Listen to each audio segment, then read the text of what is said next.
christianisée est-elle devenue en quelques siècles un ensemble de pays entièrement musulmans et très largement arabisés, au point que la majeure partie de la population se dit et se croit d'origine arabe?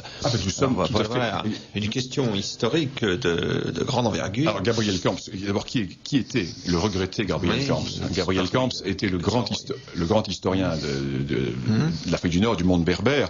C'est un homme tout à fait extraordinaire, Gabriel, qui est mort il y a quelques mois. Et Gabriel Camps posait vraiment bien cette question.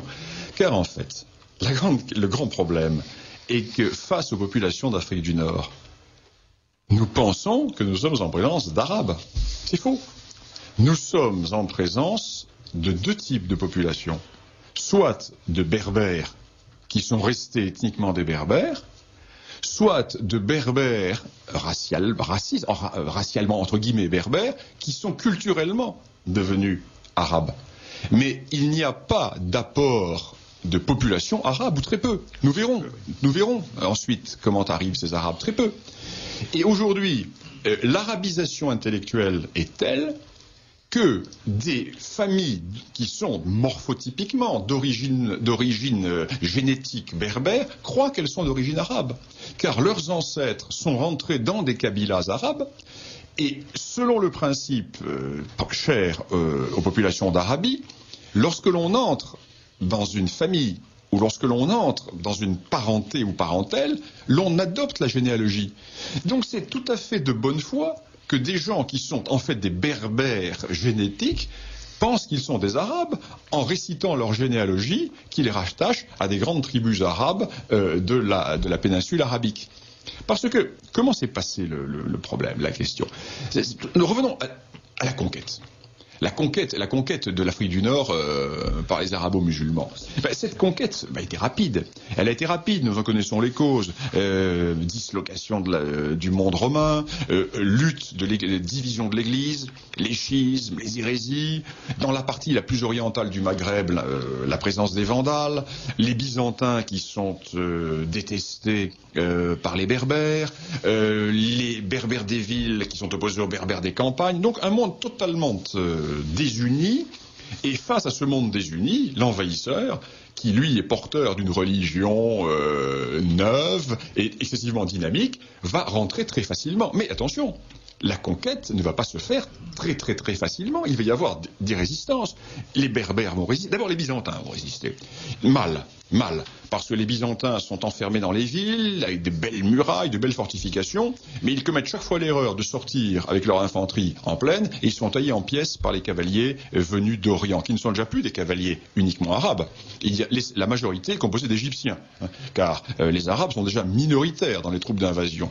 Donc l'invasion est déjà une invasion qui n'est pas complètement arabe. Les Byzantins se font tailler en pièces, ils vont essayer de revenir, ils reprennent Carthage après l'avoir perdu, etc. Les Berbères eux-mêmes, certains Berbères vont résister. Il est intéressant de voir que vont résister les Berbères qui sont christianisés et qui sont relativement romanisés. En d'autres termes, vont résister les Berbères qui ont perdu leur berbérité.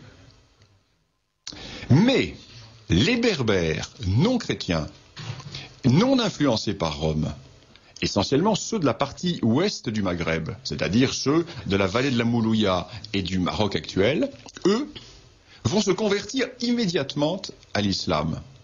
Ce qui va sauver la berbérité. Je ne sais pas si vous me suivez. Les Berbères romanisés et chrétiens vont lutter farouchement, et quand ils seront vaincus, ils se convertiront à l'islam et ils perdront le souvenir de leur berbérité, ils deviendront arabes culturellement, et ils vont se fondre dans le monde civilisationnel arabe, tandis que les Berbères, qui eux étaient restés païens, vont accepter l'islam, et la rapidité de la conversion va sauver la berbérité. Et nous avons aujourd'hui la carte des ensembles berbères qui sont restés homogènes et qui sont restés fortement berbères. C'est la carte de la non-romanisation et de la non-christianisation de l'Afrique du Nord. C'est tout à fait intéressant. Les grands noyaux berbères authentiques sont ceux qui n'ont pas été pénétrés par la romanité. Et c'est un paradoxe que l'on ne s'explique pas. C'est un paradoxe qui est une réalité. Et les Berbères vont lutter ensuite? Les Berbères islamisés vont lutter contre la présence arabe, mais non pas contre l'islam. Et ils vont au contraire adopter toutes les hérésies musulmanes successives. Car pour eux, le fait religieux est secondaire. Je parle de l'ensemble des Berbères à ce moment-là. Le fait religieux, pour ceux qui avaient été chrétiens et pour ceux qui se convertissent à l'islam, n'est tout que secondaire. Seul compte le peuple et l'ethnie. Et ces Berbères, devenus musulmans, vont repousser l'influence arabe au nom de l'islam. Tout compris. Ils vont chaque fois utiliser les schismes qui affaiblissent le monde arabe oriental. Et ils vont toujours être au cœur de ces schismes. Et comme ce sont des guerriers, ils vont souvent être l'élément moteur militaire de ces schismes. Les Fatimides, par exemple. Le schisme fatimide est un schisme qui repose sur les tribus berbères Koutama et qui va consister à la conquête de l'Égypte et de la Palestine par les Berbères. Mais ensuite, ça évoluera. Le kharidjisme, le kharidjisme est un cas d'école. Le kharidjisme est une notion qui est très claire. Que se passe-t-il dès le début de la conquête arabe, pardon. Dès le début de la conquête arabe, les Arabes deviennent minoritaires dans le monde musulman. Dès qu'ils sortent d'Arabie, se convertissent à l'islam des non-arabes. Ce qui fait que les Arabes vont créer une aristocratie arabe dominante un ensemble de convertis. Ce qui va tout à fait dans le sens contraire du message égalitaire de l'islam, universaliste et égalitaire. Une sorte d'aristocratie qui plus est de deux ou trois tribus d'Arabie. Les nouveaux convertis ne vont pas l'accepter, car pour eux, le commandement du monde musulman ne doit pas revenir à une aristocratie, à une filiation, doit revenir aux meilleurs parmi les musulmans. Et c'est pour échapper à la colonisation arabe que va être développée la doctrine kharidjite, doctrine qui dit que le commandement de la communauté n'est pas héréditaire et doit appartenir par égalité aux meilleurs des musulmans. Les Berbères, notamment ceux du Maroc, qui sont restés ethniquement très fortement berbères, n'acceptent pas d'avoir des gouverneurs venus de Damas ou venus de Bagdad en l'occurrence. Et ils vont, au nom du kharidjisme, se soulever contre les gouverneurs et contre le monde oriental. Et toute l'histoire des Berbères va être une suite d'adhésions aux divers schismes qui vont permettre de repousser la présence arabe. Et au nom de l'islam. Cette constante est tout à fait extraordinaire. Le sentiment ethnique est tellement fort qu'ils vont faire inconsciemment le pari de faire du judo avec la religion dominante. Ils utilisent la religion dominante pour mieux écarter la colonisation arabe. Et ça va marcher. Ça va marcher jusqu'au XIIe, XIIIe siècle. Et l'évolution, tout va changer au XIIe, XIIIe siècle quand les Fatimides se retournent contre ceux qui les avaient mis au pouvoir, c'est-à-dire les royaumes berbères, les principautés berbères d'Afrique du Nord. Pourquoi ?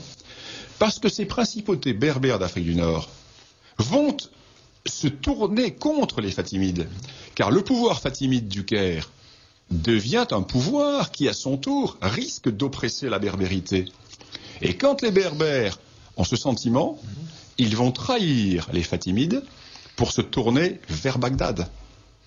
Ce qui fait que les Fatimides, qui sont en lutte contre Bagdad, vont décider de punir les Berbères. Et comment vont-ils les punir ? En faisant déferler sur le monde berbère 5 grandes tribus arabes, parmi les plus pillardes et les plus primitives, Beni Solahim, Beni Hilal, Beni Mahil, avec toute leur confédération, et ces tribus vont être envoyées vers l'ouest, terre de conquête. Allez-y. Et c'est à ce moment-là que tout ce qui est arbre fruitier, plantation en Libye, est éliminé. Jusqu'à cette époque, la Libye avait conservé ses vergers, C'est à ce moment-là que la Tunisie devient un désert, la Tunisie qui était un verger. Ces tribus vont transférer en Afrique du Nord l'économie pastorale basée sur sur la chèvre et le mouton, qui était celle des zones les plus déshéritées de l'Arabie. Et ces tribus arrivent sur le Maghreb.